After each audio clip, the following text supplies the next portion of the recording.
She asked for scraps and a corner to sit. But the rich rancher's daughter called her mama before the week was over.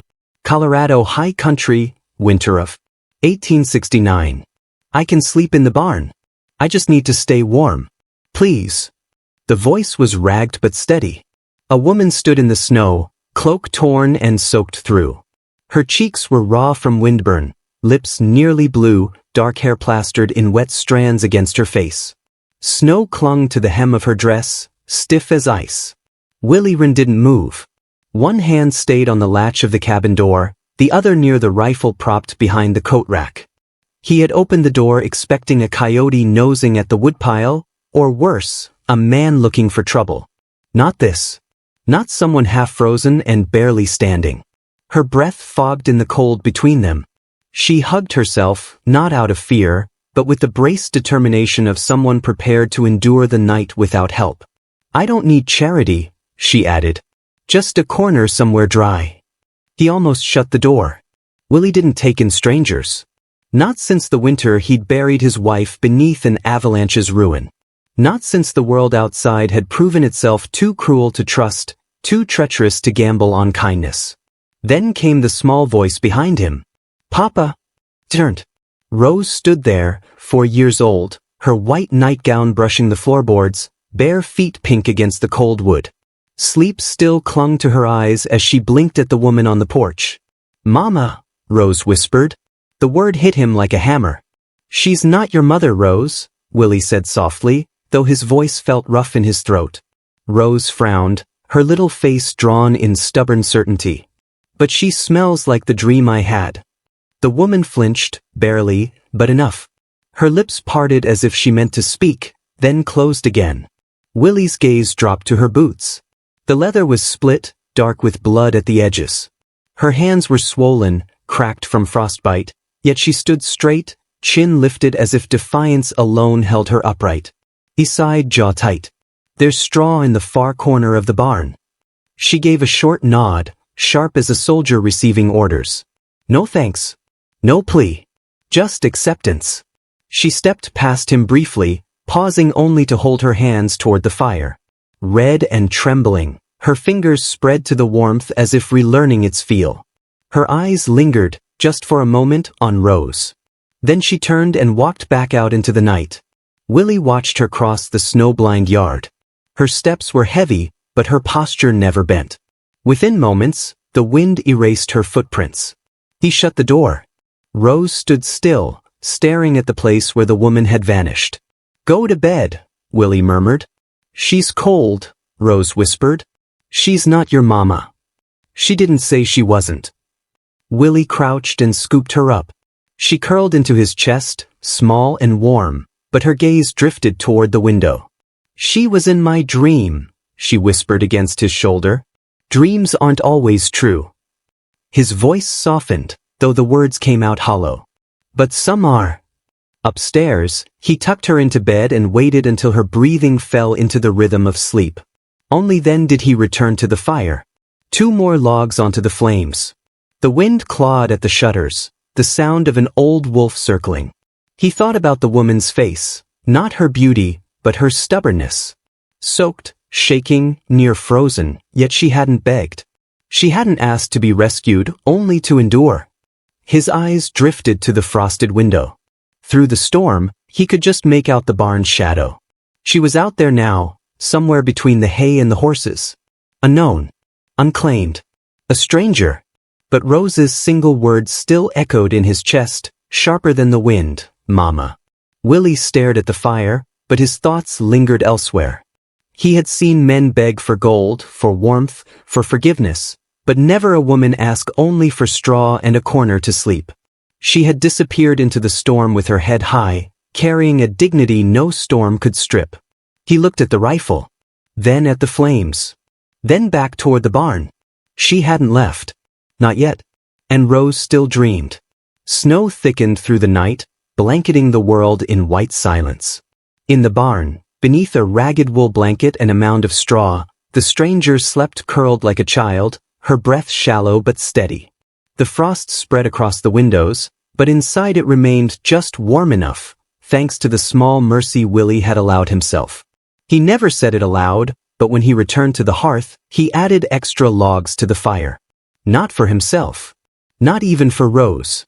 But so the barn, by proximity, might catch just a trace of the warmth spilling from the chimney wall. Willie sat in the rocker, arms folded, boots crossed, staring at the flames as if daring them to burn low. Pretending not to listen to the wind anymore. When morning broke, pale, brittle, still, the woman emerged from the barn. Snow clung to her shoulders, silence to her lips. Her dress was still damp, her fingers raw, but she stood straight, as though sleep alone had mended her spirit. Willie met her on the porch, coffee steaming in his hand. "You're up early," he said, gruffer than he intended. "I did not sleep much," she replied. He studied her in the gray light. She didn't shift, didn't smile, didn't beg. "What's your name?" She hesitated, eyes lowering to her hands. "I think it's Mira," she said softly. "That's all I remember." "All?" His brow furrowed. She nodded once. "The rest is gone." Amnesia, or lies? Willie couldn't tell. He had seen both before. But when Rose came flying down the steps and wrapped her small arms around the woman's waist without hesitation, Willie knew one thing for certain. The situation had just gotten more complicated. And Willie hated complications. Not since the avalanche. Not since the day he buried his wife. Willie didn't like the way Rose clung to the stranger. Her tiny arms wrapped around the woman's waist, her cheek pressed against the damp fabric of that tattered dress. "Rose." His voice carried the edge of warning. But the little girl only squeezed tighter. "I told you, Papa. She's from my dream." The woman, Mira, if that name was real, looked down at the child with something unreadable in her dark eyes. She didn't kneel, didn't reach to embrace her, but she didn't push her away either. She stood very still, as if allowing Rose to hold her was an act of permission, not instinct. Finally, Mira laid a tentative hand on the child's hair. The touch was awkward, stiff, but gentle. "I don't belong here," she said quietly, not to Rose, but to Willie. "The snow will pass. I'll move on." Willie felt his jaw tighten. "And where exactly do you think you'll move on to? North? South? Ain't nothing but ice and hunger in either direction." "I'll manage." Her words were steady, but he noticed the tremor in her fingers, the way her lips cracked with every syllable. Rose pulled back, frowning up at her. "You can't go. Mama said in my dream you would stay. You were standing right there by the stove." She pointed with all the conviction a child could muster. Willie felt a familiar ache in his chest at the word mama. He wanted to snap, to tell Rose to hush, to stop filling the silence with talk of dreams and ghosts. But his tongue stayed heavy. Instead, he turned back toward the door. "Coffee's hot," he muttered. "Come in or don't. I ain't arguing with the storm." Mira's brow furrowed. For the first time, a flicker of uncertainty crossed her face. She glanced toward the horizon, where snow still fell in sheets so thick it blurred the pines into gray shadows. When she finally stepped inside, she moved carefully, as though the threshold itself was dangerous ground. The cabin filled with the smell of strong coffee and pine smoke. Willie poured a second cup and set it on the table. She stood by the fire, drying her hands, watching the flames like she didn't trust them either. He watched her, silent, weighing. Her face was gaunt, the hollows beneath her cheekbones dark with exhaustion. But it wasn't weakness he saw. It was willpower so sharp it cut. Whatever this woman had endured, it had not broken her. He cleared his throat. "Where'd you come from?" She didn't look at him. "I don't know." "You don't remember or you don't want to tell me?" At that her eyes flicked to his, sharp and quick. "Does it matter?" "It does if you've got trouble following you," Willie said flatly. "Men come sniffing around here, I need to know why." For a long moment she didn't answer. Then she lowered her gaze. "If there are men, they won't come looking for me. Not anymore." There was something in the way she said it, too calm, too final, that made Willie's skin prickle. Rose, oblivious to the tension, climbed into her chair at the table and reached for the loaf of bread. She tore a piece and offered it to Mira. "You can sit here. It's warmer." Mira hesitated, then lowered herself into the chair. She took the bread carefully, as though she wasn't used to accepting anything freely given. Her fingers brushed Rose's for a heartbeat. Willie watched. He didn't like it, this fast trust, this blind devotion his daughter seemed to feel toward a stranger. But as Rose chattered on about her wooden dolls, about the rabbits that sometimes ventured near the fence line, he noticed something shift in Mira's face. Not a smile. Not quite. But the hardness in her expression softened, if only for a flicker. When the meal was done, Mira pushed her chair back and stood. "Thank you," she said, her voice hushed. "But I shouldn't stay. The barn was already more than I deserved." Willie rose. "Deservers got nothing to do with it. You'll freeze if you walk out now. I've frozen before." He stepped closer, his height casting her in shadow. "Not here you won't." Her eyes snapped to his. "And if I say no?" Willie met her gaze, steady, unflinching. "Then you walk into the storm and take your chances. But the girl will cry herself sick." Silence stretched between them. At last, Mira's shoulders sagged just a little. She turned toward the fire again, holding her hands to the warmth. For the first time, Willie realized she was trembling. Not just from cold. From exhaustion so deep it threatened to drag her under where she stood. "Fine," she whispered. "Just for now." But even as Willie sat back down, watching her out of the corner of his eye, a thought gnawed at him. The woman had given her name, Mira. Claimed she remembered nothing else. But Willie Wren had lived long enough to know two things for certain. No one truly forgets everything. And no one shows up on a storm's back without bringing their past with them.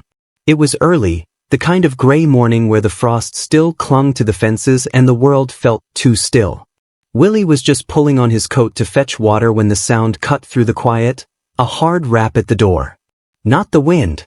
Not the branches scratching. A knock, sharp and deliberate. His hand went to the rifle without thought.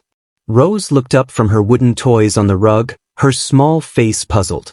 Mira froze by the sink, dishcloth in her hands, her shoulders gone rigid. Willie opened the door just enough to see who stood there. Two men on horseback had dismounted, their breath visible in the cold. One was broad, heavy through the shoulders, his face red from wind and drink. The other was thinner, wiry, his eyes sharp and restless beneath the brim of his hat. Both wore dust-colored coats and carried the smell of town on them. Iron, tobacco, suspicion. "Morning," the thin one drawled, tugging at the edge of his hat. "Deputy Hale." His gaze flicked past Willie, toward the shadows inside. "We heard there's a woman up here. One who don't belong." Willie's grip on the door tightened. "Plenty of women don't belong," he muttered. "Not this one." The deputy's eyes narrowed. "Scar behind her ear. Dark hair. Keeps to herself. Folks say she's dangerous." Willie didn't move, but he could feel Mira behind him, still as stone. He thought of Rose's laughter these past weeks, the way she clung to Mira's skirts as though they were stitched from safety itself. He thought of the scar, pale and silent, carrying whatever truth she had buried. "You seen anyone like that?" the deputy pressed. Willie's jaw worked. He didn't blink. "No one like that here." The broad man spat in the snow. "Sheriff says she's worth a bounty. Wouldn't want to be caught harboring her if she's as bad as they say." "This is my land," Willie said, his voice flat, hard as the mountains. "I'll decide who's dangerous." The words hung heavy between them. The deputy studied him, then tipped his hat again, though his eyes lingered too long on the porch. Finally, both men turned back to their horses. As their hooves crunched away down the frozen trail, Willie closed the door and set the rifle against the wall. The room was quiet except for the faint drip of water from the sink. Mira stood with her back to him, her head bowed, her hands gripping the edge of the counter. "They were asking about me," she said softly. He didn't answer right away. Finally, he nodded once. "And you lied." "I didn't see reason to tell them otherwise." She turned then, her eyes searching his face. For fear? For judgment? For the answer she dreaded? But Willie only met her gaze, steady and unflinching. "I know you've seen the scar," she whispered. "I saw it." Her lips parted, trembling, as though she might confess something she wasn't sure she could live with. What if I am dangerous? What if I just forgot what I did? Willie stepped closer, slow, deliberate. His voice was low but solid, like the ground under a man's boots. Then we'll find out. But I won't let someone else write that story for you. For the first time since she had appeared on his porch, Mira's composure cracked. Her eyes glistened, her breath caught, but it wasn't fear that showed in her face. It was relief. From the hearth, Rose's small voice carried. "Mama," she said, running forward with a snowflake cupped in her hand, melting fast. "It's for you." Mira knelt, the tears finally spilling as the snow dissolved on her palm. She smiled faintly, fragile but real, as though for a moment the weight of the past no longer mattered. Outside, the wind whistled through the pass, but inside, something shifted. Not safety, not certainty, but the first fragile thread of belonging. That night the storm returned, blowing hard against the shutters until the timbers creaked. Willie sat by the fire with his boots off, pipe unlit between his teeth. He stared into the flames, not for warmth, but because fire was steadier than thought. Upstairs, Rose slept soundly for the first time in weeks, her little arm draped across Mira's shoulder. He could hear the rhythm of their breathing through the thin floorboards, a sound both foreign and comforting. The knock from earlier clung to him, like an echo that refused to fade. He had lied without hesitation, but it wasn't a small lie. The law had her name, or at least her scar, and they wouldn't forget. Strangers didn't ride this far into the mountains without purpose. They would be back. Willie rubbed a hand over his beard and reached for the rifle propped against the wall. He checked the chamber, the weight. It had been his companion longer than most men in town had wives. But tonight, when he set it down again, he felt something shift. For years, that rifle had been his shield. Now, with Rose upstairs and Mira's scar heavy in his mind, it felt more like a promise he might one day regret keeping. In the loft above, Mira stirred. Dreams took her, dark, fractured things. Her hands twitched in her sleep, clutching at the blanket as though fighting something unseen. When her eyes opened suddenly, wide and wet with fear, she did not remember where she was. For a moment, the cabin was foreign. She pressed a hand to her chest, forcing her breath steady. Then Rose sighed and nuzzled closer, and the fear ebbed. Mira lay still, staring into the shadows, the word bounty ringing in her ears. By morning, the storm had buried the trail. The world outside was white and blinding, the kind of quiet that swallows even the sound of breath. Willie was splitting wood when Mira came to him, her hair braided, her face pale but set. "I should leave," she said. He didn't look up from the axe. "And go where?" "Anywhere. If men are hunting me." "You don't even know why," he cut in. Her voice trembled, though she held her chin high. "Maybe I do." That made him pause. He leaned on the axe handle, eyes narrowing. "Then say it." But she shook her head, the words caught somewhere she couldn't reach. Instead, she bent and gathered kindling, her hands working quickly, as if labor alone could silence the past. Willie studied her a moment longer before striking another log. The days stretched. Snow melted in the afternoon sun, froze again at night. Mira worked as though the land belonged to her, rising before dawn to milk the cow, mending clothes by lamplight. Rose thrived at her side, laughter spilling from her lips like water from a spring. The cabin, once a hollow shell of grief, began to carry sounds Willie thought he'd buried with his wife: soft humming, clattering dishes, the light tread of two sets of feet moving in rhythm. But the peace never sat easy. Some evenings Willie caught Mira staring out at the tree line, her eyes sharp, searching. Other nights he'd wake to the faint scrape of her chair, find her sitting alone by the dying fire, the scar at her neck stark in the glow. He never asked. She never told. And then, one morning, hoofbeats. Slow, deliberate, rolling up the frozen trail like thunder. Willie stepped out with his rifle slung casual across his shoulder. Mira froze on the porch steps, a basket of eggs in her arms, her knuckles white against the wicker. Rose peeked from the window, her breath fogging the glass. 3 riders this time. Not the deputy, but men who wore no badge, hard-eyed, lean, with the look of hunters who didn't care for law so long as there was money at the end. The tallest one reined in his horse, his smile thin and sharp. "Morning," he said. "We're looking for someone. Dark hair. Goes by Mira, or something close to it." His gaze slid past Willie, landing squarely on her. "Looks like we found her." Mira didn't move. Not a flinch, not a breath. But her grip on the basket tightened until the wicker creaked. Willie's hand rested on the rifle. His voice was calm, but the steel in it was clear. "This is my land. She's under my roof. You got business, you take it elsewhere." The tall man chuckled, low and mean. "Bounty says otherwise. And if you're smart, you won't put yourself between us and easy money." Mira's lips parted, but no words came. The truth she had been hiding pressed at her chest, heavier than the snow on the roof. Rose's voice carried from the window, high and certain. "She's my mama." The men's laughter broke the air like glass. Willie's jaw locked. Mira's eyes glistened, not with fear this time, but with something fiercer, older. And for the first time since the night she staggered to his door, Willie saw it, the fight in her, sharp as flint. "Would you like me to carry this straight into the confrontation, steel, snow, and truth colliding, or slow it down and draw out Mira's secret before the fight comes?" Her brow furrowed, as if the memory hurt to hold. "But I know they were important. Someone wanted them, badly. And I think," her voice faltered, "I think someone died because of them." Willie set down the strap, his jaw tightening. He had lived long enough to know when a memory wasn't just a dream. "Then it ain't just bounty hunters sniffing around," he said quietly. "If you carried something worth killing for, they'll come back." Mira pressed her fingertips to the glass, her reflection ghostly in the pale morning light. "What if that's who I was? A thief? A spy? What if the bounty isn't a lie, but the truth I've been too weak to face?"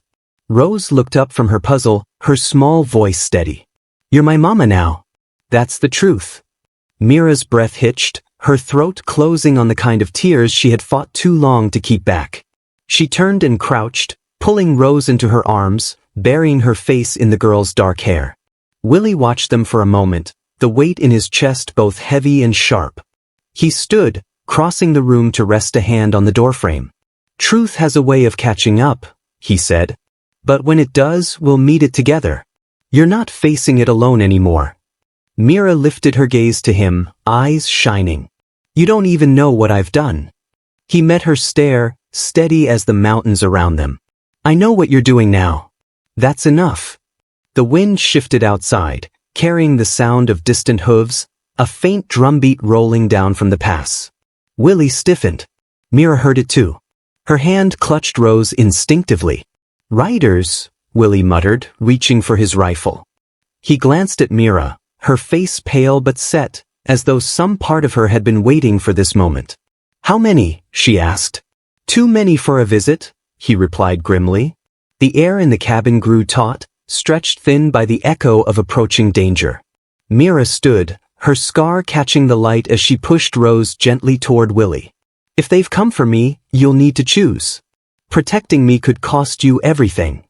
Willie chambered around, his voice low but iron. "I already chose the night I let you stay. Would you like me to carry this straight into the standoff with the riders? Or build the tension first, showing the family's preparations and Mira's inner conflict before the knock comes at the door?" Willie's hand lingered over hers for a heartbeat before pulling back, the weight of memory thick in the air. "You didn't earn it by what you remember," he said softly. "You earned it by what you carried, by who you are standing here now." Mira looked down at the dove-shaped metal resting in her palm. The silver caught the firelight, gleaming faintly, as though alive with stories she couldn't fully recall. Yet, somehow, she felt the truth of it in her bones, that even if her past was fractured, broken by betrayal and violence, the woman who had carried those letters, who had risked her life for strangers, was still inside her. Amos cleared his throat, his weathered face softened by a rare tenderness. "There were whispers back in the day. Soldiers said no bullet could catch the Langston rider. Some called you ghost, others called you angel. But none doubted the courage." He looked at her closely, as though memorizing her all over again. "And I can see plain enough, you're still standing. That's more than most of us." Rose had crept to the doorway, rubbing sleep from her eyes. She stared at the medal in Mira's hand, then at Amos, then back at Willie. "Is Mama a hero?" she asked quietly. Mira's breath caught. She knelt, gathering Rose into her arms. "I don't know if I am, little one. But I tried to do good, even when it was hard." Rose nodded, satisfied, and nestled against her shoulder. "Then you are." Willie's gaze softened, the lines of weariness easing just a little. Outside, the valley stretched white and endless, the sound of distant hooves fading into silence again. The danger had not vanished, Willie knew that much. But in this moment, as firelight flickered across the rough-hewn walls and the past began stitching itself into the present, he felt something he hadn't in a long time. Not just survival. Not just duty. Would you like me to keep threading Amos into the story as a recurring ally? Someone who knows pieces of Mira's past and becomes part of their circle? Or let him ride off, leaving Mira, Willie, and Rose to face what's coming on their own?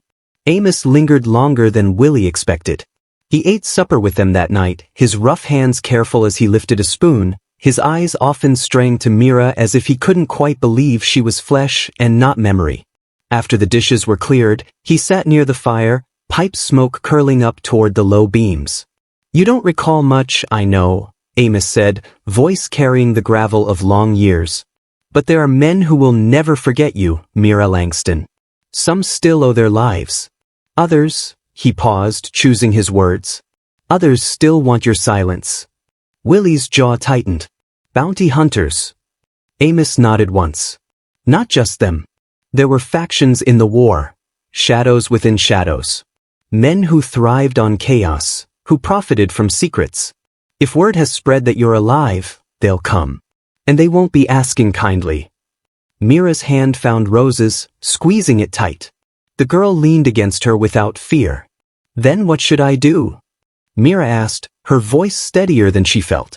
"You can run," Amos said simply. "Disappear again. Head north, cross the border.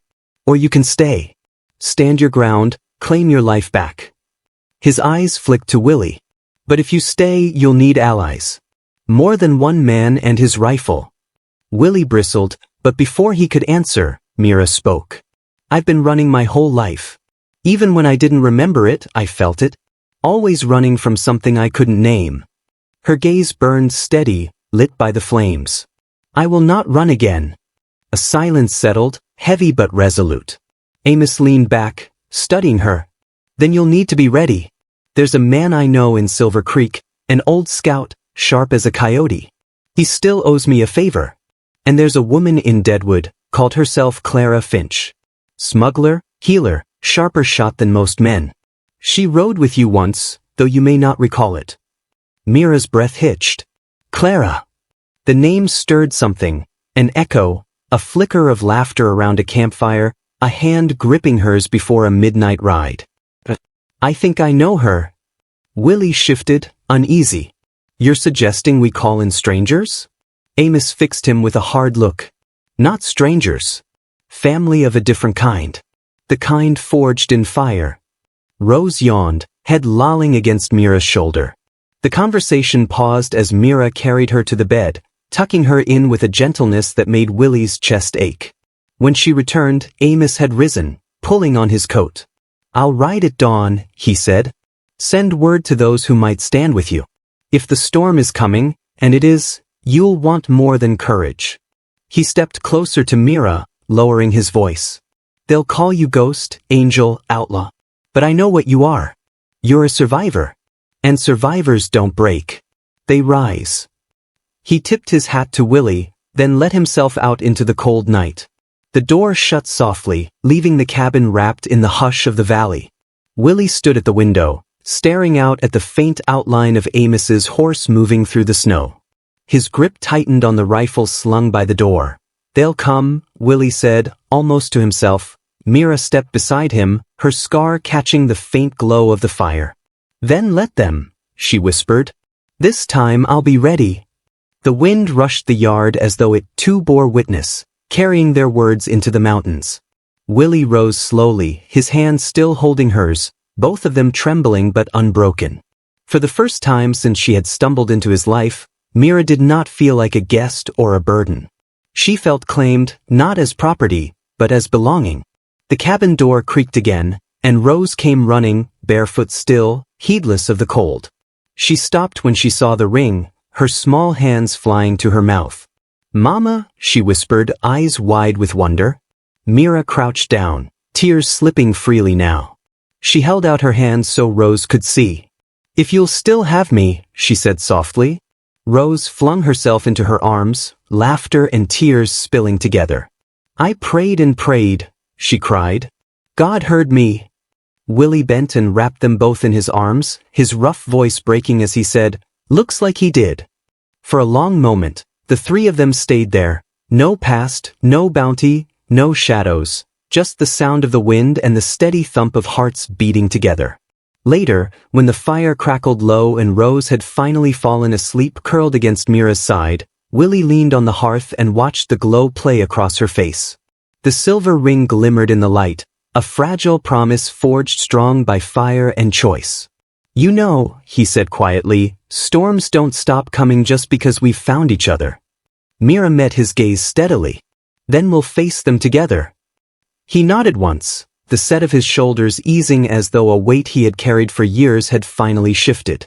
"Together," he echoed. Outside, the snow melted in rivulets, carving new paths down the mountain, reshaping the land as spring claimed its place. Inside, a different kind of thaw had taken root, one that could not be undone. Spring on the mountain came sudden, as it always did, snow loosening its grip, the earth turning dark and rich, streams swelling with melt. Life pressed forward, relentless. Calves were born, fences needed mending, and the land demanded its due. But for Willie and Mira, the work was no longer marked only by silence and grief. There was laughter now. Shared glances. A rhythm that belonged not just to survival, but to living. Yet even as the days lengthened, shadows clung at the edges. Riders still passed on the far ridge, too many, too often, their faces hidden by distance. Willie kept the rifle close. Mira felt it in her bones. The past was not finished with her. One evening, after supper, she found Willie sitting on the porch sharpening his knife, the whetstone whispering with each stroke. She leaned against the doorframe, arms folded. "You expect trouble." He didn't look up. "I know it's coming." His voice was calm, steady as always. "The men who rode up here before, they'll be back. And they won't just ask questions next time." Mira stepped forward, the boards creaking under her feet. "Then we need to be ready." His eyes flicked up to her face, searching, measuring. "You mean fight?" She nodded once. "I may not remember everything, but I know I wasn't helpless before. I won't be helpless now." For a long moment, only the whetstone spoke. Then Willie set the knife aside. "There's a clearing north of here," he said. "Secluded. I'll take you there tomorrow. Show me what your hands remember." The next day, the sun broke clean and sharp, melting frost from the grass. Willie brought his rifle, his pistol, even his old hunting bow. Mira stood in the clearing, the earth damp beneath her boots. She touched each weapon in turn, fingers slow, cautious, as though waiting for something to stir.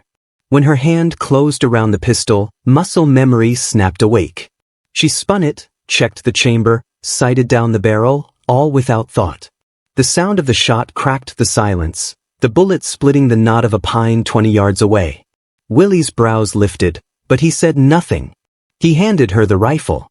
She steadied, breathed once, fired. Another hit. By the time she strung the bow and let an arrow fly, there was no denying it. Her past had not abandoned her hands. When the last echo faded, she lowered the bow, her breath unsteady. "So it's true," she whispered. "I was dangerous." Willie stepped closer, his voice firm. "No. You were skilled. There's a difference. Dangerous depends on what you choose to do with it." She turned toward him, her face pale but her eyes sharp. "Then I choose to defend this place. To defend Rose. To defend you." For the first time, Willie smiled, not the small, guarded one she had seen before, but something wider, warmer, like dawn breaking. "Then God help the man who comes up that pass." But even as he said it, the wind shifted. Somewhere far below, faint but certain, came the sound of hooves. Not one horse. Not two. A company. Mira's hand went to her pistol. Willie lifted his rifle. Both stood in the clearing, the sun at their backs, ready not just to survive, but to claim what was theirs. Stay a while because there are more stories like this waiting for you. Stories of people who lose everything and still find something worth holding on to.